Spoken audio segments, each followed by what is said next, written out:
پوچھئے میرے دامن میں کیا ہے۔ اعوذ باللہ من الشیطان الرجیم، بسم اللہ الرحمن الرحیم۔ اللہم صلی علی سیدنا و مولانا محمد وعلی آل سیدنا و مولانا محمد وبارک وسلم وصلو علیہ۔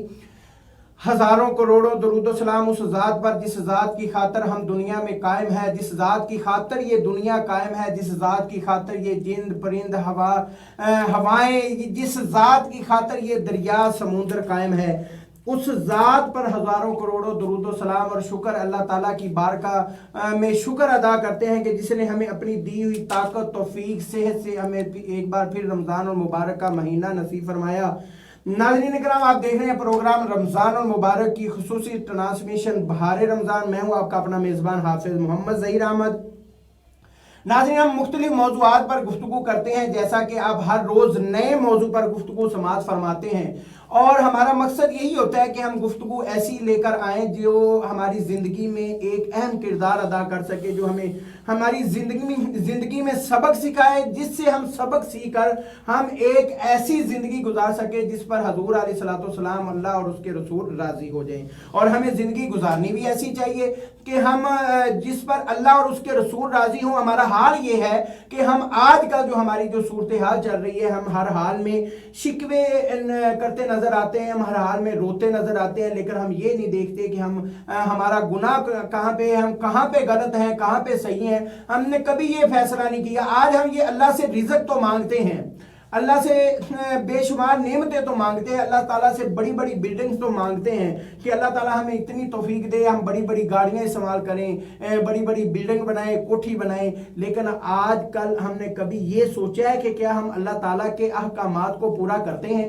کبھی ہم نے یہ سوچا ہے کہ ہم اللہ تعالیٰ نے جو ہمیں حکم دیا وہ ہم پورا کرتے ہیں؟ کبھی ہم نے یہ سوچا ہے کہ ہم نماز پڑھتے ہیں، ہم روزے رکھتے ہیں، ہم اللہ تعالیٰ کے بندوں سے محبت کرتے ہیں؟ کبھی ہم نے یہ سوچا ہے کہ ہم نے کبھی کسی کا حق جو ہے نا ہم نہیں مارتے، کوشش کرتے ہیں ہم کسی کا حق نہ مارے، ہم کسی کی دل آزاری نہ کرے، لیکن ہم ان چیزوں سے دور ہیں، لیکن اللہ سے ہمیں بہت زیادہ ڈیمانڈیں ہیں۔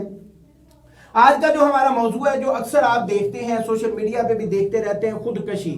آج ہم نے یہ دیکھنا ہے کہ ہمیں شریعت کیا بتاتی ہے۔ خودکشی کرنا حرام ہے، حلال ہے، کہاں پہ جائز ہے، نہیں جائز ہے۔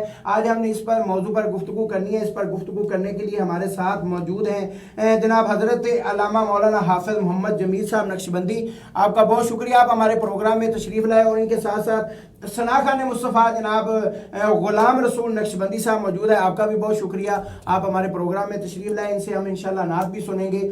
تو علامہ صاحب، میرا پہلا سوال آپ کے سے یہ ہے کہ خودکشی آج کل دیکھا جائے ہر بندہ جو ہے وہ تنگ آ جاتا ہے، وہ کہتا ہے جی میں مرنے کو تیار ہوں، مارنے پہ تیار ہو جاتا ہے۔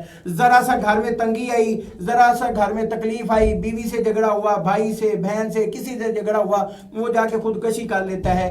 کیا خودکشی کرنا کیسا ہے؟ اس کے بارے میں قرآن و حدیث کے بارے میں بتائیں۔ الحمدللہ وحدہ والصلاة والسلام علی من لا نبی بعدہ، اما بعد فاعوذ باللہ من الشیطان الرجیم، بسم اللہ الرحمن الرحیم، ولا تقتلوا انفسکم ان اللہ کان بکم رحیما۔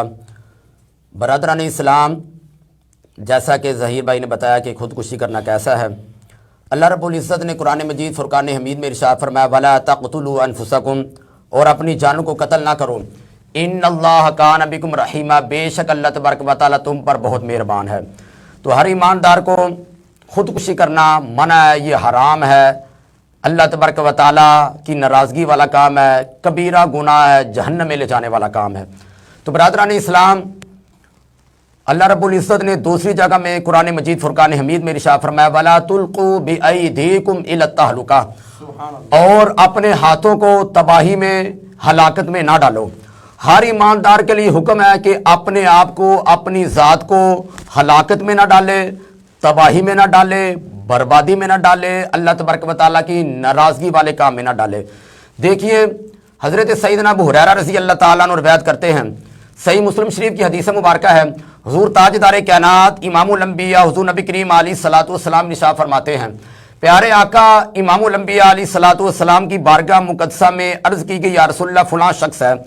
آقا وہ آپ کے صحابہ کرام کے ساتھ بڑی جوان مردی کے ساتھ، بڑی قوت کے ساتھ، بڑی دلیری کے ساتھ، بڑی جوان مردی کے ساتھ آقا وہ بہت ہی زیادہ جوان مردی دکھاتے ہوئے، بڑے جوہر جہاد کے دکھاتے ہوئے میدان جہاد کے اندر ہے، تو حضور نبی کریم علیہ الصلوۃ والسلام نے ارشاد فرمایا اے میرے صحابہ وہ جہنمی ہے۔ صحابہ کرام حیران ہیں، پریشان ہیں، کیا ماجرا ہے، کس وجہ سے جہنمی ہے؟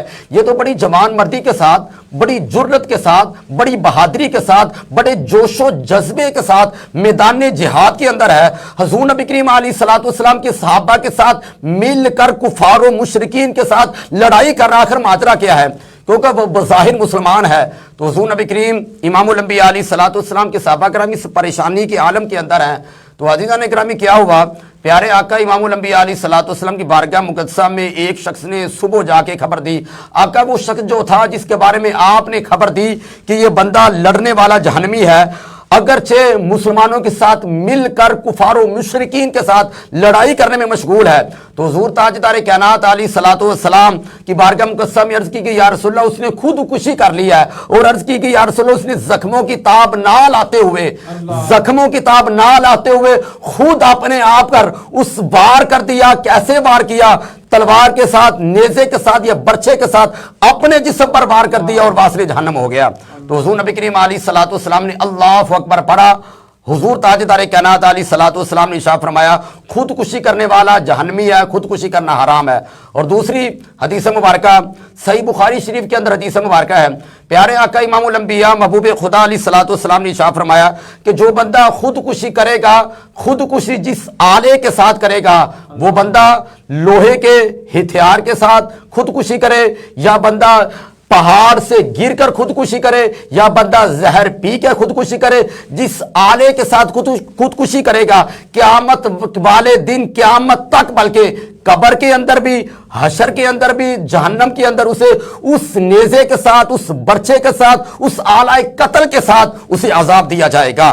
صاحب یہ بالکل ایسے ہی ہے جیسے دیکھیں نا آج کل حالات چل رہے ہیں کہ جو دیکھیں کوئی بندہ خودکشی کرتا ہے۔ پچھلے دنوں یہ بہاول نگر شاید پاکپتن والی سائڈ پہ کسی نے نا اپنے 2 بچوں کو جو ہے نا زہر دے دیا، اور پھر بعد میں میاں بیوی نے خود بھی زہر کھا لیا۔ تو یعنی کہ اکثر لوگ کہتے ہیں کہ یہ جی حکمران ان کے جو ہے نا یہ ذمہ دار ہیں۔ ایک تو یہ بھی بات واضح کریں کہ جو خودکشی کرتا ہے کیا اس کا کوئی ذمہ دار ہوتا ہے؟ دوسری بات وہ اپنے بچوں کو زہر دے رہے ہیں، کسی نے کسی کو زہر دے دیا، تو وہ کیا جو جس کو زہر دیا گیا ہے کیا وہ بھی خودکشی میں آئے گا یا وہ اور موت ہے؟ جی بھائی ظاہر صاحب دیکھیں، خودکشی کرنا ہر حال میں، ہر حالت میں حرام ہے۔ جو بندہ حضور نبی کریم علیہ الصلوۃ والسلام نے کو کہ ارشاد فرمایا دال علی الخیر کفاعل، نیکی کی طرف رہنمائی کرنے والا نیکی کرنے والے کی طرح ہے۔ جو نیکی والے کام میں رہنمائی کرے گا نیکی کرنے والے کی طرح ہوگا، گناہ کی طرف رہنمائی کرنے والا گناہ کرنے والے کی طرح ہوگا۔ تو دیکھیے جو بندہ کسی کے لیے برائی کا سبب بنتا ہے، گناہ کا سبب بنتا ہے، اس کی موت کا سبب بنتا ہے، جس طرح کسی کو قتل کرنا سخت گناہ ہے، ایسے ہی اپنی جان کو قتل کرنا یہ بھی سخت گناہ ہے، اللہ تبارک و تعالیٰ کی سخت ناراضی کے زمرے میں آتا ہے۔ جیسے بھی حالات ہو جائیں، دل برداشتہ بندہ ہو جائے، حالات جیسے بھی ہو جائیں، ہر حال میں ہر شخص کو چاہیے کہ صبر کے دامن کو تھام کے رکھے، کیونکہ حضور نبی کریم علیہ الصلوۃ والسلام نے ارشاد فرمایا صبر کنز من کنوز الجنہ، صبر جنت کے خزانوں میں سے خزانہ ہے۔ اور رب کائنات ارشاد فرمایا انما یوفی الصابرون اجرهم بغیر حساب، اللہ تبارک و تعالیٰ صبر کرنے والوں کو بغیر حساب و کتاب کے اجر و ثواب عطا فرمائے گا۔ اور حضرت سیدنا امام جعفر صادق رضی اللہ تعالیٰ عنہ فرماتے ہیں کہ صبر کا انسان کے ساتھ اتنا گہرا تعلق ہے کہ جس طرح انسان کے جسم کے ساتھ دھڑ کا تعلق ہے، یہ سر کا دھڑ کے ساتھ تعلق ہے، اگر سر کو یہ دھڑ سے الگ کر دیا جائے، جدا کر دیا جائے، بندہ زندہ نہیں رہ سکتا۔ اسی طرح اگر بندہ مومن کی ایمانداری سے صبر کو الگ کر دیا جائے تو بندہ ایماندار نہیں رہ سکتا۔ تو معلوم ہر حال میں صبر کے دامن کو تھامنا چاہیے۔ خودکشی جو کرتا ہے، جہاں بندہ خود ذمہ دار ہوتا ہے وہاں حقیقت میں حکمران بھی ذمہ دار ہوتے ہیں۔ حکمرانوں کو چاہیے کہ ان کے لیے وسائل مہیا کریں، حکمرانوں کو چاہیے کہ ان کی دہلیز پر ان کے لیے آسانیاں مہیا کریں، تاکہ لوگ جب آسانیاں میسر ہوں گی، ان کی فاقہ کشی ختم ہو جائے گی، ان کے غم ختم ہو جائیں گے، تو وہ خود ہی خوشحالی کے اندر ہوں گے۔ کوئی بھی شخص خوشحالی بھی نہیں کرے گا، خوشحالی کے عالم کے اندر خودکشی نہیں کرے گا، بلکہ وہ صبر کے دامن کو تھام کے زندگی بسر کرے گا۔ بالکل ایسا ہی ہے علامہ صاحب، یہ دیکھیں ناظرین، یہ بات حقیقت ہے کہ ریاست جو ہے نا اس میں ذمہ دار ضرور ہوتی ہے ریاست۔ اس کی وجہ کیا ہوتی ہے کہ ریاست نے حالات ہی ایسے پیدا کر دی ہیں۔ اب دیکھیں نا، ایک بندہ ہے وہ جو ہے نا اللہ تعالیٰ معاف فرمائے، وہ 20,000 ماہانہ کما رہا ہے، اگر ریاست اسے 50,000 کا بل بھیج دے گی، آپ دیکھیں آج کل جو ہے نا سوشل میڈیا پہ آپ دیکھتے ہیں، میڈیا پہ آپ اکثر جو ہے نا خبریں دیکھتے رہتے ہیں کہ جو بیچارے غریب لوگ ہیں، غریب لوگ وہ بیچارے ایسے چلا رہے ہیں حکومت کے سامنے۔ حکومت دیکھیں، میں حیران ہوں، میں پاکستانی قوم پہ بھی حیران ہوں، اس وجہ سے حیران ہوں کہ انہوں نے ایک کیا کیا ہے کہ یہ 4,000 کا یا 5,000 کا ریشن کا تھیلا بنا دیا ہے، تو انہوں نے نا جی عوام کو تھیلے دینے شروع کر دیے ہیں۔ وہ نمبرداروں کے ڈیروں پہ جا رہے ہیں، نمبردار کیا کرتے ہیں، وہ ڈیروں پہ گئے ہیں جی راشن لینے، اگر تو انہوں نے ووٹ دیا ہے ان کے کہنے پہ تو وہ کہتے ہیں جی ٹھیک ہے وہ دے دیتے ہیں، اگر ووٹ نہیں دیا کہتے ہیں ہن کیا لینے آئے ہو، آپ کیا لینے آئے، ہن کی اتنے لین آئے جی، ہن کی دینا تسی ووٹ جنہوں دیتا سی اندے کو۔ یہ خدارا یہ کن کاموں پہ لگایا ہوا ہے؟ آپ نے ان کو یہ کام لگا دیا ہے، 3,000 کا، 4,000 کا، 5,000 کا، 10,000 کا راشن دے رہے ہیں، بلا 25 سے 30,000 بھیج رہے ہیں، اس کا کیا فائدہ راشن دینے کا؟ خدارا میں حکمرانوں سے یہ گزارش کرتا ہوں اور اپنی عوام سے بھی یہ گزارش کرتا ہوں، آپ کن کاموں میں لگ گئے ہیں؟ آپ مانگنے والوں میں لگ گئے ہیں، آپ حکومت سے یہ مطالبہ کریں، آپ کا حق ہے، آپ کا مطالبہ کرنا حق ہے، آپ کا جائز حق ہے، آپ حکومت سے مطالبہ کریں کہ ہمیں روزگار مہیا کریں، آپ بجلی کی قیمتیں کم کریں، آپ گیس کی قیمتیں کم کریں، آپ آٹے کی قیمتیں کم کریں، جو ہمارا حق ہے وہ حق دیں ہمیں، ہر چیز ہر جگہ مہیا ہو، ہر چیز ہر جگہ سے ملے۔ آپ کو لائنوں میں لگے ہوئے، آپ پورا دن جو ہے نا وہ ایک لائن میں لگے رہتے ہیں، پورا دن آپ کھڑے رہتے ہیں، آپ ٹائم ضائع کرتے ہیں صرف کس لیے؟ 4-5 ہزار کے لیے۔ لیکن آپ نے کبھی یہ سوچا کہ کیا ہمیں حکمرانوں نے کھلایا ہوا ہے، ہمیں حکمرانوں نے ایک الگ رستے پہ چلایا ہوا ہے، ہمیں حکمرانوں نے یہ کام پہ لگا کے ادھر وہ ڈبل وصول کر رہے ہیں، اور اگر یہ دیکھا جائے تو یہ 1 ارب کا خرچہ کر کے آپ سے 65 ارب وصول کر رہے ہیں۔ یہ 1 ارب آپ پر لگا کے 65 ارب جو ہے وہ آپ سے وصول کر رہے ہیں۔ کس طریقے سے وصول کر رہے ہیں؟ کبھی بجلی کے چکر میں، کبھی گیس کے چکر میں۔ ابھی دیکھیں انہوں نے رمضان پیکج دیا ہے، آپ کو نگہبان پیکج دے دیا، لیکن ساتھ ہی انہوں نے گیس کی قیمتوں میں اضافہ کر دیا ہے۔ یہ بہت بڑا لمحہ فکریہ ہے، ہمیں سوچنا چاہیے۔ لامہ صاحب یہ اس چیز پہ بھی تھوڑی سی وضاحت فرمائیں کہ ہم کس سائڈ پہ جا رہے ہیں؟ دیکھیے اب صاحب، اس کے بارے میں یہ کہ دل آزاری کرنا ہر حال میں گناہ والا کام ہے، چاہے حکمران کسی کی دل آزاری کرے، کوئی حکمران کا حکمرانی جو کرسی پر بیٹھا ہوا ہے وہ کسی کی دل آزاری کرے، کیونکہ حضور نبی کریم علیہ الصلوۃ والسلام نے ارشاد فرمایا کلکم راعٍ وکلکم مسئول عن رعیتہ، تم میں سے ہر شخص نگہبان ہے، جو اس کے ماتحت ان سے پوچھا جائے گا۔ جو حکمران ہیں ان کے ماتحت عوام ہے، رعایا ہے، ان کا کام ہے کہ ان کو سہولت میں مہیا کرنا، روزگار مہیا کرنا، آسانیاں مہیا کرنا۔ روزگار مہیا ہوگا تو پھر ظاہر ہے روزگار جب ان کو مہیا ہوگا تو ان کے لیے آسانیاں ملیں گی۔ آپ سے گفتگو جاری رہے گی، ابھی وقت ہوا ہے چھوٹے سے بریک کا۔ بریک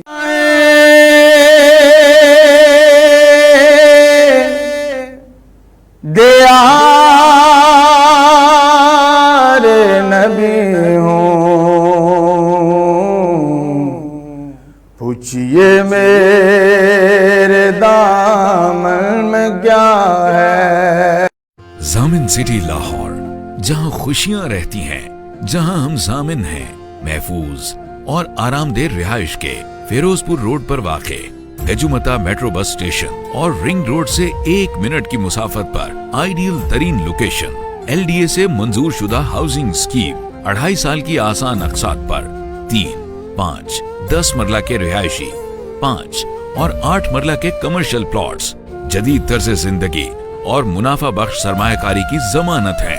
اس کے علاوہ 150 فٹ چوڑی main boulevard, pitch and putt golf course, محفوظ security system, community centres, schools اور ڈگری کالج، شٹل سروس، جدید ہسپتال، مساجد اور ایمبولینس سروس جیسی شاندار سہولیات۔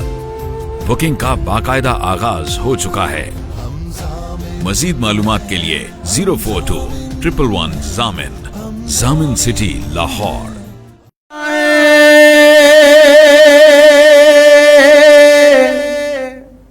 دیار نبی ہوں،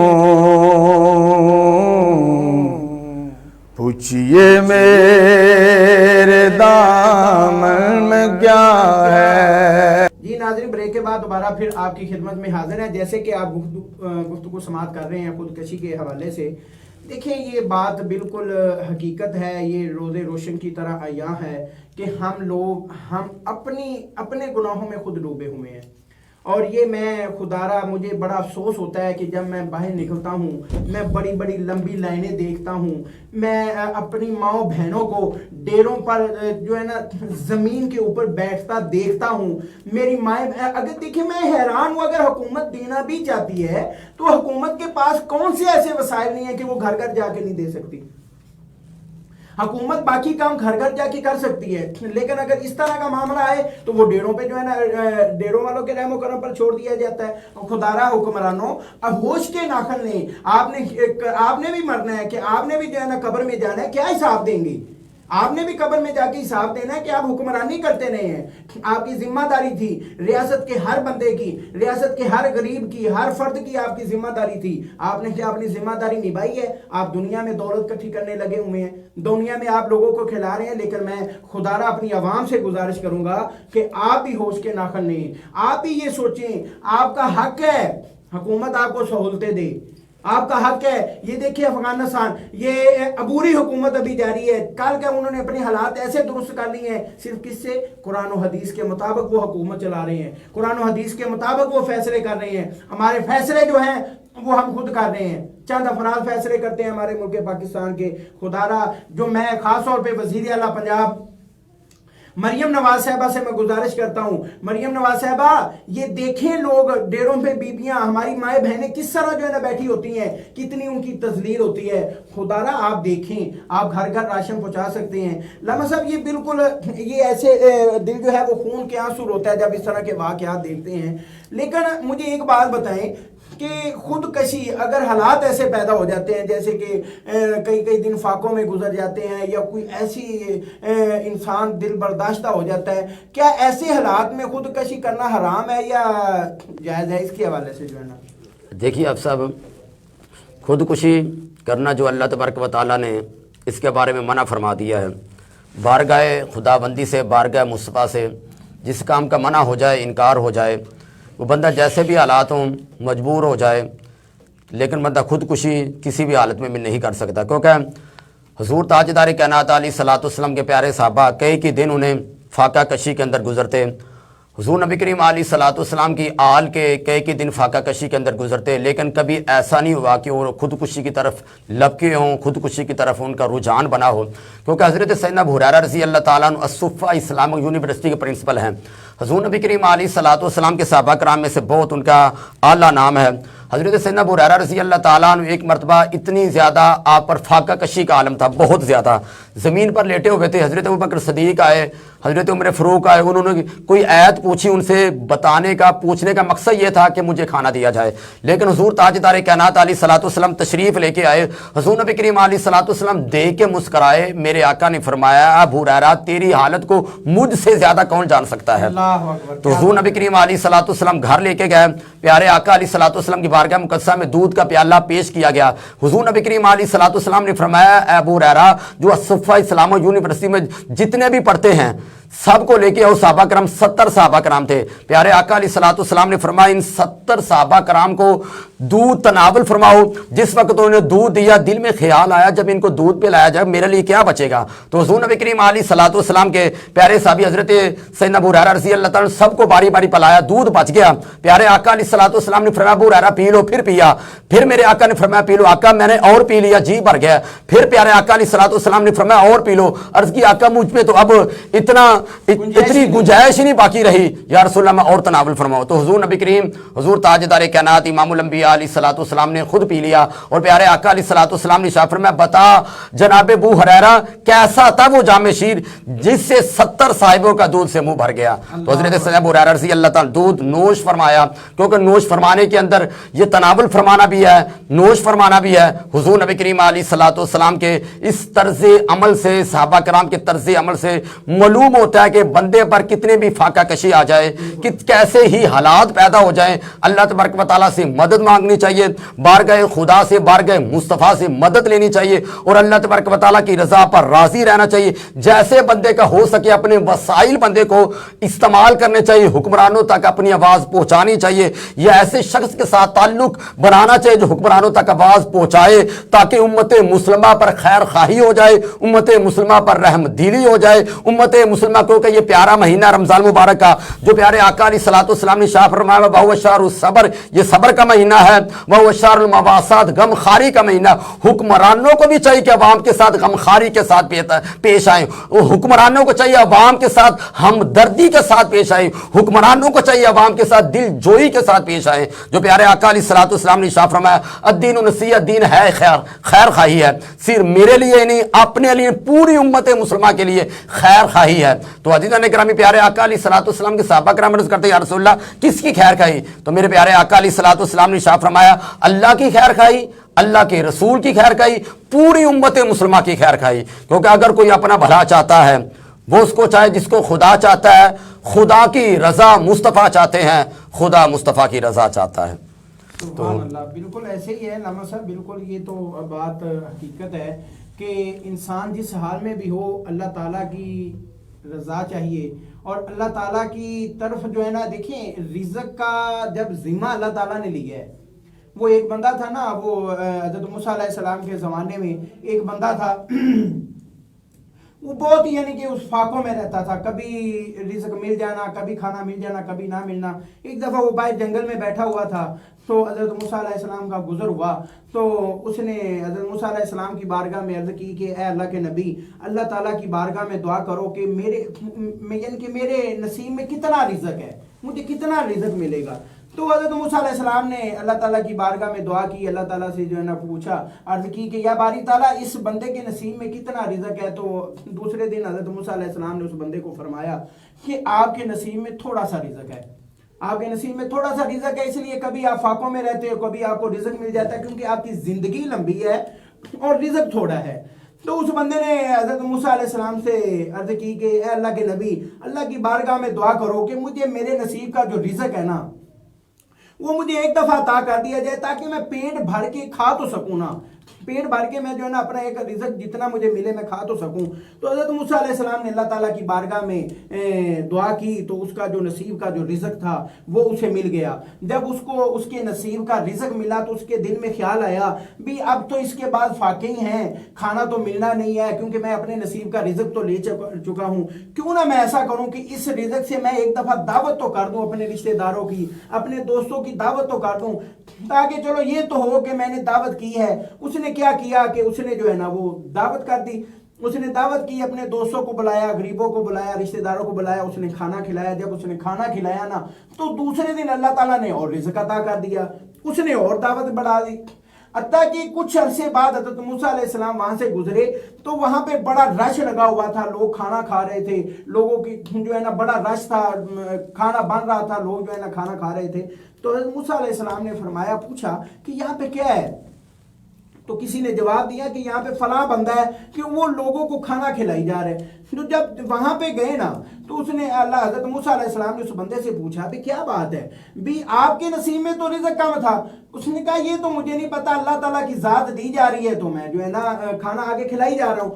تو حضرت موسیٰ علیہ السلام جب اللہ تعالیٰ کی بارگاہ میں حاضر ہوئے، اللہ تعالیٰ سے ہم کلام ہوئے، تو اللہ تعالیٰ کی بارگاہ میں عرض کی کہ یا باری تعالیٰ، آپ نے تو فرمایا تھا کہ رزق تھوڑا ہے اس کے نصیب میں، اس کے نصیب میں اور رزق ہے ہی نہیں، جو اس کے نصیب کا تھا اس کو رزق عطا کر دیا گیا۔ تو اللہ تعالیٰ نے فرمایا کہ وہ روز میرے ساتھ سودا کر لیتا ہے، وہ روز میرے ساتھ تجارت کرتا ہے، وہ میرے راہ میں خرچ کی جا رہا ہے، میں اسے اور دی جا رہا ہوں، وہ میرے راہ میں لوگوں کو کھانا کھلائی جا رہا ہے، میں اسے اور دی جا رہا ہوں۔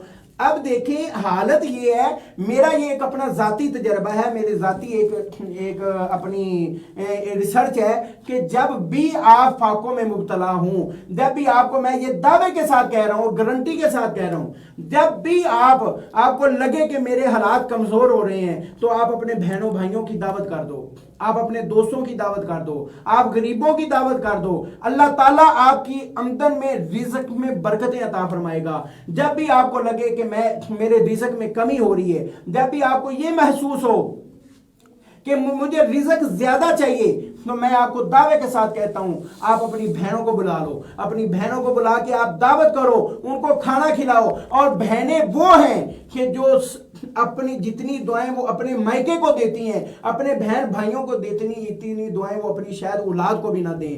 کیونکہ بہنیں جو ہوتی ہیں وہ ہمیشہ اللہ کی بارگاہ میں ہمیشہ اپنے گھر والوں کو، اپنے بہن بھائیوں کی خیر مانگتی ہے. اور یہ میں دعوے کے ساتھ کہتا ہوں اگر آپ یہ عمل کریں گے، اگر آپ کا یہ مسئلہ حل نہ ہو تو میں ذمہ دار ہوں یہ اللہ تعالیٰ کی بارگاہ میں انشاءاللہ دعا کرتا ہوں کہ آپ لوگ جب اپنے اپنوں کی دعوت کریں گے، اپنوں کو کھانا کھلائیں گے، تو انشاءاللہ اللہ تعالیٰ آپ کے رزق میں بھی اضافہ فرمائے گا. تو علامہ صاحب بالکل یہ اسی طرح ہے کہ جب ہم اللہ سے تجارت کریں گے تو اصل میں یہ حالات ایسے آ جاتے ہیں کہ انسان جو ہے وہ اپنی ساتھ فیملی کو، ایک سربراہ ہے گھر کا، وہ ساتھ اپنی فیملی کو بھی جو ہے نا خودکشی کرنے پہ جو ہے نا مجبور کر دیتا ہے.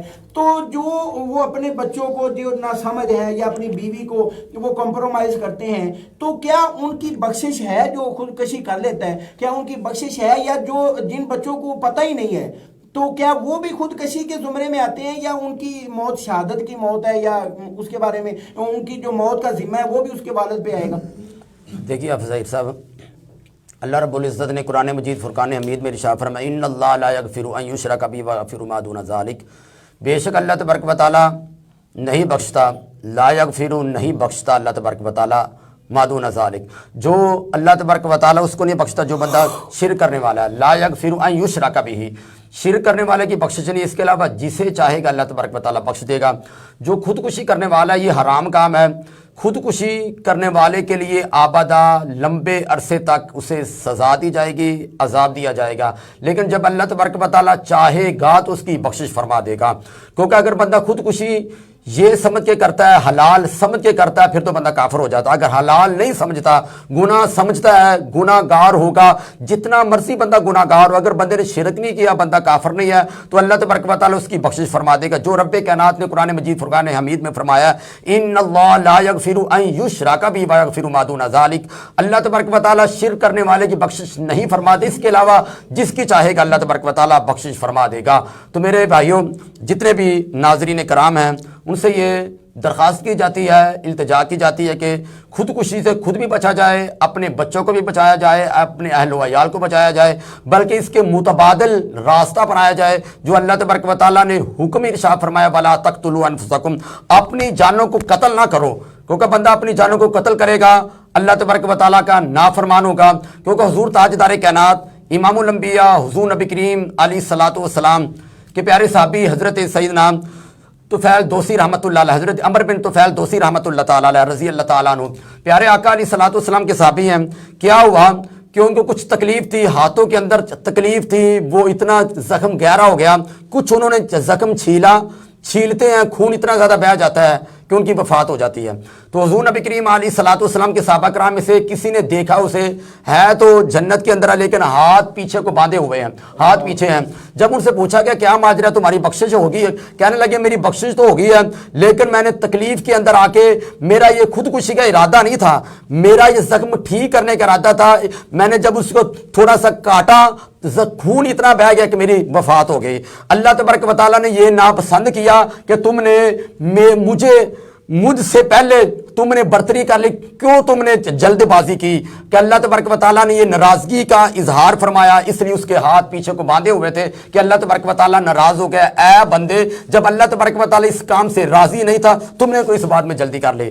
تو اس سے یہ معلوم ہوتا ہے کہ بندے پر جیسے بھی حالات ہوں، پریشانیاں ہوتی ہیں، لیکن بندے کو چاہیے کہ صبر کے دامن کو تھام کے رکھے، اللہ تبارک و تعالیٰ کی رضا الہی کو دامن کے تھام کے رکھے، اس دین اسلام کے دامن کو تھام کے رکھے جس کے اندر بندہ مومن کی بھلائی بھی ہے، اچھائی بھی ہے، اللہ تبارک و تعالیٰ کی رضامندی اور دینی دنیاوی برکات بھی ہیں. جی بالکل ایسے ہی ہے. انسان کو جو ہے ہر حال میں اللہ تعالیٰ کی رضا پر راضی رہنا چاہیے. اور حضور علیہ الصلوۃ، دیکھیں میں تو یہ میرا ایک اپنا مائنڈ ہے کہ جب انسان اللہ اور اس کے رسول کے احکامات کے مطابق زندگی گزارے گا تو اسے ان چیزوں کی ضرورت ہی نہیں پڑے گی. کبھی ایسے حالات ہی نہیں آئیں گے کہ اسے خودکشی کرنی پڑے، اور کبھی ایسے حالات ہی نہیں آئیں گے کہ اس کے گھر میں فاقے ہوں. فاقے بھی تب ہوں گے جب آپ حضور کے دین کا نام نہ لیں گے، جب آپ نمازیں نہ پڑھیں گے، روزے نہ رکھیں گے، آپ کسی کی خیر خواہی نہ کریں گے, کسی کی دل آپ ہر بندے کی دل آزاری کرتے رہیں گے تو تب یہ حالات پیدا ہوں گے. لیکن اگر آپ میں اکثر یہ بات کرتا ہوں, آج اللہ تعالیٰ کے دیے ہوئے تھوڑے رزق پر راضی ہو جائیں گے تو قیامت والے دن امید ہے, یقین ہے کہ اللہ تعالیٰ آپ کے تھوڑے عملوں پر راضی ہو جائے گا. تو ہماری گفتگو جاری رہے گی. ابھی وقت ہوا چھوٹے سے بریک کا, بریک کے بعد دوبارہ پھر آپ کی خدمت میں حاضر ہوتے ہیں.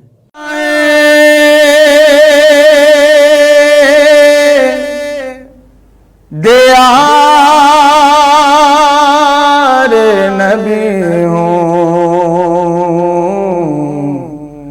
پوچھئے میرے دامن میں کیا ہے. ضامن سٹی لاہور, جہاں خوشیاں رہتی ہیں, جہاں ہم ضامن ہیں, محفوظ اور آرام دہ رہائش کے فیروز پور روڈ پر واقع گجومتا میٹرو بس اسٹیشن اور رنگ روڈ سے 1 منٹ کی مسافت پر آئیڈیل ترین لوکیشن. LDA سے منظور شدہ ہاؤسنگ اسکیم 2.5 سال کی آسان اقساط پر 3, 5, 10 مرلہ کے رہائشی, 5 اور 8 مرلہ کے کمرشل پلاٹس جدید طرز زندگی اور منافع بخش سرمایہ کاری کی ضمانت ہے. اس کے علاوہ 150 فٹ چوڑی main boulevard, pitch and putt golf course, محفوظ security system, community centres, schools اور ڈگری کالج, شٹل سروس, جدید ہسپتال, مساجد اور ایمبولینس سروس جیسی شاندار سہولیات. بکنگ کا باقاعدہ آغاز ہو چکا ہے. مزید معلومات کے لیے 042-111 ضامن. ضامن سٹی لاہور.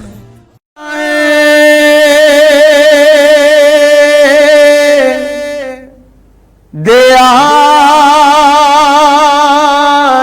نبی ہوں,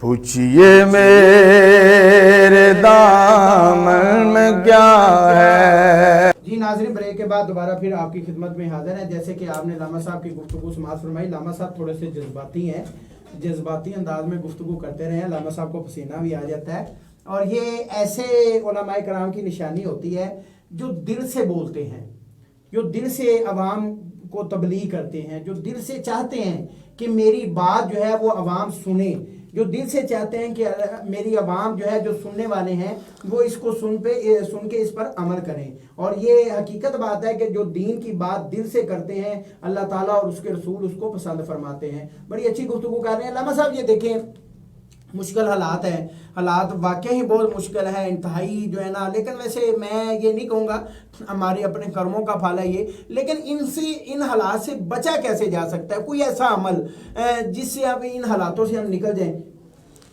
دیکھیے اب صاحب, حضور تاجدار کائنات امام الانبیاء علیہ الصلوۃ والسلام کی ذات اقدس پر درود و سلام پڑھنا, درود و سلام کی کثرت کرنا, یہ دکھیوں کے لیے, بیچاروں کے لیے, لاچاروں کے لیے, غم زدوں کے لیے, غم کے ماروں کے لیے یہ بہت ہی مجرب وظیفہ ہے, دینی دنیاوی برکات کا ذریعہ ہے. کیونکہ مشکل جو سر پہ آ پڑی, آقا تیرے ہی نام سے ٹلی, مشکل کشا ہے تیرا نام, تجھ پر درود اور سلام. تو عزیزان گرامی, حضور تاجدار کائنات امام الانبیاء علیہ الصلوۃ والسلام ارشاد فرماتے ہیں, جو ایماندار ایک مرتبہ درود شریف پڑھتا ہے, اللہ تبارک و تعالیٰ ایک کے رات جتنا اجر و ثواب عطا فرماتا ہے.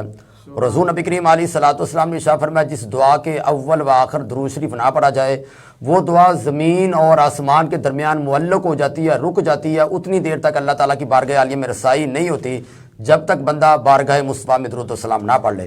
اور پیارے آقا علیہ الصلوۃ والسلام نے ارشاد فرمایا, تو جو بندہ مجھ پر درود شریف پڑھنا بھول گیا وہ جنت کا رستہ بھول گیا. پیارے آقا علیہ الصلوۃ والسلام نے ارشاد فرمایا, جنت میں میرے سب سے قریب وہ شخص ہوگا جو دنیا میں سب سے زیادہ درود و سلام پڑھتا ہوگا. تو بڑے بڑے لوگ ایسے ہیں جنہوں نے درود و سلام پڑھا, دعاؤں کی قبولیت ہوئی, مشکل حالات سے اللہ تبارک و تعالیٰ نے آسانیاں پیدا کر دی, تنگیاں دستیاں اللہ تبارک و تعالیٰ نے دور فرما دی. اللہ تبارک و تعالیٰ کی بارگاہ عالیہ سے فضل و کرم کے اللہ تبارک و تعالیٰ نے دروازے کھول دیے. کیونکہ بندہ جب بارگاہ مصطفیٰ میں اپنی توجہ کرتا ہے کہ حضور نبی کریم علیہ الصلوۃ والسلام کی بارگاہ مقدسہ میں بندہ اپنی عاجزی کا, انکساری کا, اپنے عاشقانہ, غلامانہ, محبانہ انداز کے ساتھ پیش آتا ہے, تو فریاد امتی جو کرے حال زار میں, ممکن نہیں کہ خیر البشر کو خبر نہ ہو. تو عزیزان گرامی, حضور تاجدار کائنات امام الانبیاء علیہ الصلوۃ والسلام کی ذات اقدس پر درود و سلام پڑھنا. بندہ دکھیارا ہے, غم کا مارا ہے, لاچار ہے, غم زدہ ہے, اللہ تبارک و تعالیٰ پیارے آقا علیہ الصلوۃ والسلام کی ذات اقدس کی برکات کے صدقے ضرور اللہ تبارک و تعالیٰ فضل و کرم عطا فرماتا ہے. کیونکہ حضور نبی کریم علیہ الصلوۃ والسلام کے صحابہ کرام پر جب کوئی پریشانی آتی, جب کوئی غم آتے, دکھ آتے, کیونکہ حضرت سیدنا ابو ایوب انصاری رضی اللہ تعالیٰ عنہ حضور نبی کریم علیہ الصلوۃ والسلام کی بارگاہ مقدسہ میں گئے تو عزیزان اکرامی مروان نے دیکھا کہ ایک شخص جو ہے وہ بارگاہ مصطفیٰ میں پیارے آقا علیہ الصلوۃ والسلام کی قبر مبارک پر اپنا سر لگائے بیٹھا ہے اور اپنی مٹی جو ہے بس حضور نبی کریم وہ قبر مبارک کی مٹی, قبر مصطفیٰ کی مٹی اپنے منہ پر لگا رہا ہے.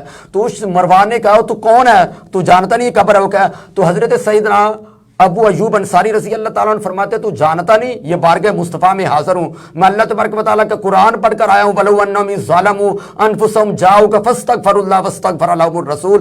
جس وقت اپنی جانوں پر ظلم کر بیٹھو بارگاہ مصطفیٰ میں آ جاؤ, اللہ تبارک و تعالیٰ کے پیارے محبوب اللہ کی بارگاہ میں تمہاری استغفار طلب کریں گے. تو جس وقت بارگاہ مصطفیٰ میں بندہ پہنچے تو اللہ تبارک و تعالیٰ کے پیارے حبیب استغفار طلب کریں گے تو اللہ تبارک و تعالیٰ گناہوں کی معافی عطا فرمائے گا. اور دوسرا یہ بھی ہے حضور نبی کریم علیہ الصلوۃ والسلام نے ارشاد فرمایا تائب من الذنب کمن لا ذنب لہ, توبہ کرنے والا ایسے ہے جیسے اس نے کوئی گناہ نہیں کیا. تو پیارے آقا علیہ الصلوۃ والسلام نے ارشاد فرمایا جب بندہ توبہ استغفار اپنے اوپر لازم کر لیتا ہے تو اللہ تبارک و تعالیٰ وہاں سے رزق عطا فرماتا ہے. میرے بھائیو جہاں سے بندے کا وہم و گمان بھی نہیں ہوتا یہاں سے مجھے رزق ملے گا, یہاں سے ترقی حاصل ہوگی, یہاں سے خوشحالی حاصل ہوگی, یہاں سے عزت حاصل ہوگی, یہاں سے غلبہ حاصل ہوگا. یہ ہے کہ ہم گناہوں کے اندر ہیں, نافرمانیوں کے اندر ہیں, کوتاہیوں کے اندر ہیں, اللہ کی یاد سے دوری کے اندر ہیں, حضور نبی کریم علیہ الصلوۃ والسلام کی نافرمانیوں کے اندر ہیں. جب بندہ اپنے آپ کو اللہ اور اللہ کے رسول کا فرما بردار بنا لے گا اور بارگاہ مصطفیٰ میں اپنے آپ کو قرب مصطفیٰ اختیار کرنے والا, قرب خدا اختیار کرنے والا بنے گا تو پیارے بھائیوں اللہ تبارک و تعالیٰ ضرور اس کے حال پر فضل و کرم عطا فرمائے گا. بہت شکریہ, ماشاءاللہ بڑی اچھی گفتگو کر رہے تھے جناب حضرت علامہ مولانا حافظ جمیل نقشبندی صاحب. اللہ تعالیٰ ان کے علم و عمل میں برکتیں عطا فرمائے. آج ہمارے ساتھ دوسرے مہمان وہ بھی ماشاءاللہ نقشبندی ہیں, وہ سلسلہ نقشبندیہ سے تعلق رکھتے ہیں. جناب غلام رسول نقشبندی صاحب, میری ان سے گزارش ہے کہ وہ حضور علیہ الصلوۃ والسلام کی بارگاہ میں اپنی حاضری لگائیں. جناب غلام رسول. الصلاۃ والسلام علیک یا رسول اللہ وعلی آلک وصحابک یا حبیب اللہ. تڑپ رہا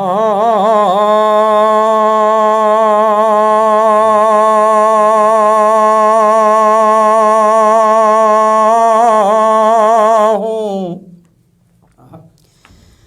تیرے شہر کی ہوا کے لیے, کیا بات ہے, میں ہوں نکما یا رسول اللہ. دونوں عالم میں مقصود گر آرام ہے تو ان کا دامن تھام لے جن کا محمد نام ہے. دکھوں نے جو تم کو گھیرا ہے تو تم درود پڑھو, حاضر ایک تمنا ہے تو تم درود پڑھو. صلی اللہ علیہ یا رسول اللہ وسلم علیکہ یا حبیب اللہ.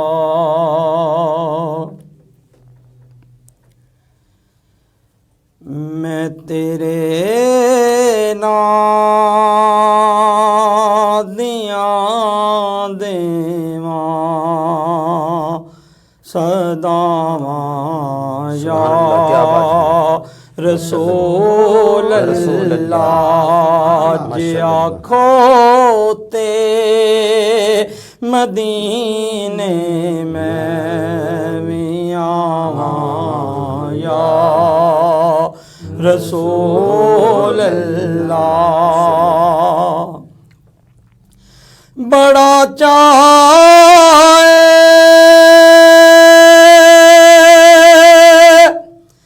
زیارت دا بڑی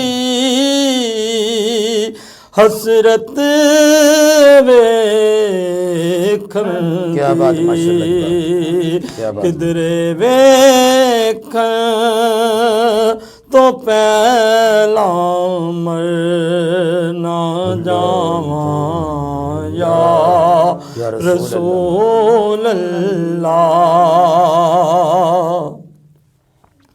میں کچھ بھی نہیں جے تیرے نال میری کوئی نسبت نہیں، میں سب کچھ ہاں جے میں تیرا صداواں یا رسول اللہ۔ میں سب کچھ ہاں جے میں تیرا صداواں یا رسول اللہ۔ حلیمہ گر کدی ویکھے کدی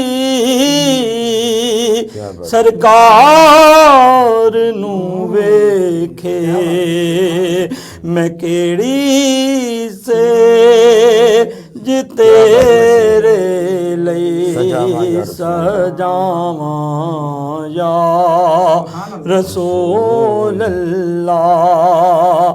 میں کیڑی سے جی تیرے لئی سجاواں یا رسول اللہ۔ جگاؤ بھاگ میرے وی ابو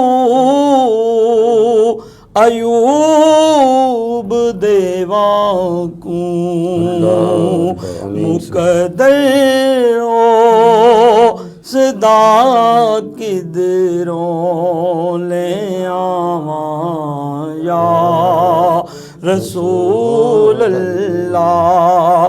جے آنکھوں تے مدینے میں وی آواں یا رسول اللہ۔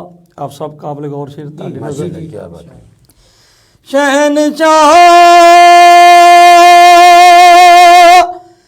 تیرے لائق تے نہیں کلی نو مانے دی، جے آ جاؤ جے آ جاؤ جے آ جاؤ تے میں خوشیاں مناواں یا رسول اللہ۔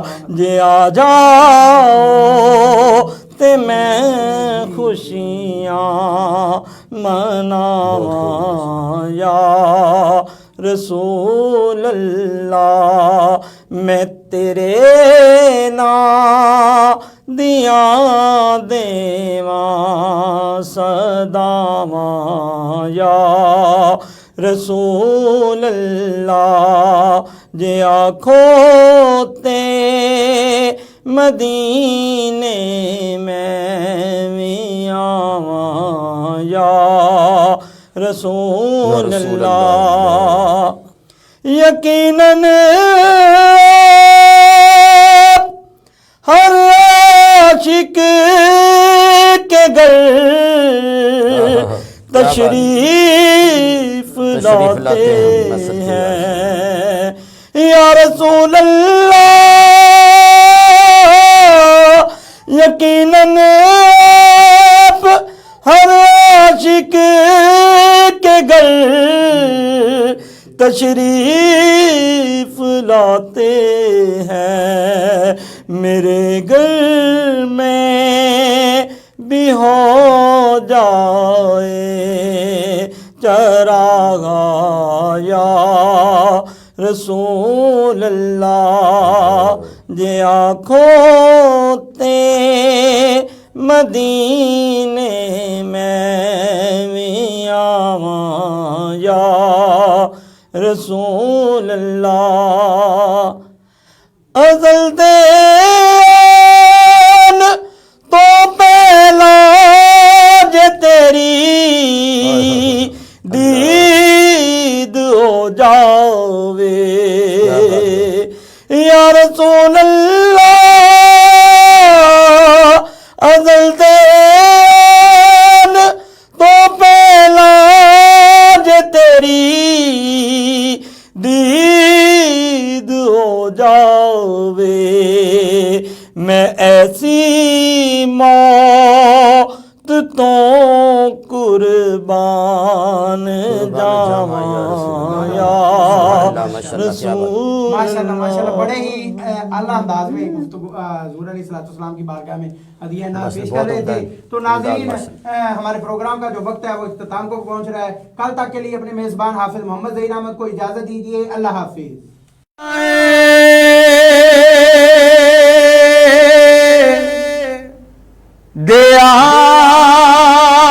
دیار نبی ہوں پوچھئے میرے دامن میں کیا ہے. ضامن سٹی لاہور، جہاں خوشیاں رہتی ہیں، جہاں ہم ضامن ہیں، محفوظ اور آرام دہ